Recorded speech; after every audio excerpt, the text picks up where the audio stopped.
In this video, I'll show how to paint the underside of a 130 gram Shimano flatfall jig with Alumiglow white self-leveling material. You can see some examples of previous jig coating work here, but in this video, I'll try to pattern dots on the underside of the jig in an attempt to mimic the natural bioluminescence that can be seen in some squid and other animals. I've placed the jig in a tray of salt.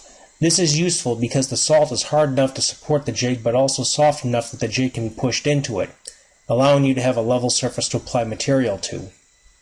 Here, I'm using a mixture of 2 grams of white pigment and 2 mLs of resin and 2 mLs of hardener.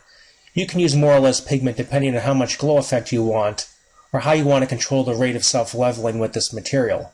But whatever you choose to do, you have to use a 1-to-1 ratio of resin to hardener.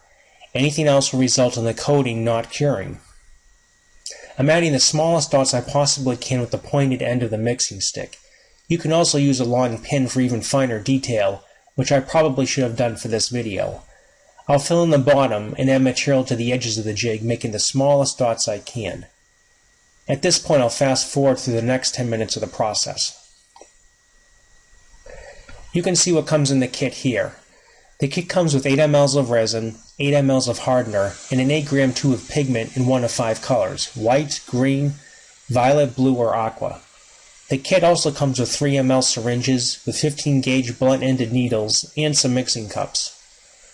The kit contains enough material to completely coat the flat side of 4 to 5 Taddy 4-row jigs, or dozens of flat falls in the way that I'm showing here in this video.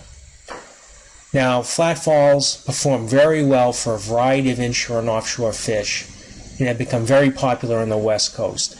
I've caught yellowfin, bluefin, dorado, and yellowtail on these jigs, both on the sink and on the retrieve. They're a great option to use when the fish are around your boat, but aren't coming up to the surface if you're fishing live bait. Adding some artificial bioluminescence to this jig might help if you're fishing at night or fishing deep during the daylight hours. Flatfalls perform very well on their own just due to the erratic fluttering action of the sink, but adding small dots of material to the jig you see here will not affect its action. But I would not recommend trying to coat the entire underside of the jig because it would, number one, add weight, and number two, it would change the concave geometry on the underside of the jig, which is exactly what makes it flutter.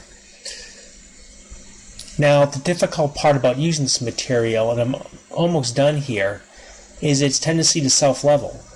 So in some areas, I'll go back and remove material that has merged between 2 dots. You can avoid having to do this rework if you make your dots really, really small. It takes some patience and practice to control the flow of this material when doing fine detailed work.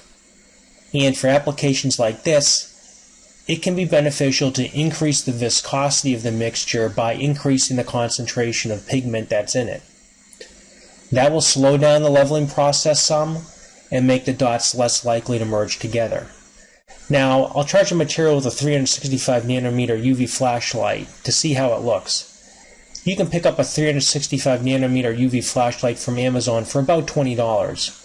Or you can pick up other models between 375 and 400 nanometers for less money. But higher wavelength UV LEDs will definitely take longer to charge your jig. With a 365 nanometer flashlight, it only takes a few seconds. Now, you can also charge under direct sunlight or under an HPS lamp on a boat for a minute or two. Either way, once charged up, the jig will glow for several hours, and the coating will cure to a hard, smooth, and durable finish in about 6 hours. Thanks for watching the video.